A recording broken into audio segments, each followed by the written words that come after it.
আবারও ইউরোপে ফিরছেন নেইমার জুনিয়র, দেখাবেন ম্যাজিক। দর্শক, আপনারা কি নেইমারকে আবারও ইউরোপের ক্লাবে দেখতে চান? আপনাদের মতামত আমাদের কমেন্ট করে জানিয়ে দিন। আবারও ইউরোপে ফিরতে চলেছেন ব্রাজিলিয়ান সুপারস্টার নেইমার জুনিয়র। দিন যত যাচ্ছে নেইমারের সান্তোস ছেড়ে ইউরোপের ক্লাবে যোগ দেওয়ার খবরটি ডালপালা মেলছে। বর্তমানে ইনজুরির কারণে মাঠের বাইরে আছেন ব্রাজিলিয়ান এই তারকা। এই ইনজুরির কারণে জাতীয় দলেও ডাক পাচ্ছেন না ব্রাজিলের সর্বকালের সর্বোচ্চ এই গোলদাতা। তাই তো এবার ক্লাব সান্তোস ছেড়ে ইউরোপে ফিরতে মরিয়া নেইমার জুনিয়র। শীতকালীন ট্রান্সফার উইন্ডোতে আবারও ইউরোপিয়ান ফুটবলে ফেরার সম্ভাবনা দেখা দিয়েছে নেইমারের। সান্তোসের সঙ্গে তার বর্তমান চুক্তি ডিসেম্বরেই শেষ হবে। এরই মধ্যে ইতালি সহ ইউরোপের বেশ কয়েকটি বড় ক্লাবের কাছে প্রস্তাব দেওয়া হয়েছে তার পক্ষ থেকে। ট্রান্সফার বিশেষজ্ঞ সাংবাদিক ফ্যাব্রিজিও রোমানো জানিয়েছেন, ইন্টার মিলান এবং নাপোলি নেইমারকে দলে নেওয়ার বিষয়টি পুনরায় বিবেচনা করছে, যারা গত গ্রীষ্মে তাকে নিতে অস্বীকার করেছিল।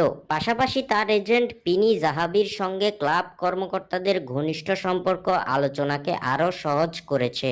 মাঠের বাইরে বর্তমানে নেইমারের মূল লক্ষ্য হলো জাতীয় দলে ফেরা ও কার্লো আনচেলত্তির অধীনে 2026 বিশ্বকাপে ব্রাজিল দলের জায়গা করে নেওয়া, যার লক্ষ্যে নেইমার এমন ক্লাব খুঁজছেন যা তাকে কয়েক মাসের মধ্যে আবার সেরাটা দেখাতে সাহায্য করবে। তাই ধারণা করা হচ্ছে জানুয়ারি মাসেই নেইমার ফিরতে পারেন ইউরোপের কোনো ক্লাবে।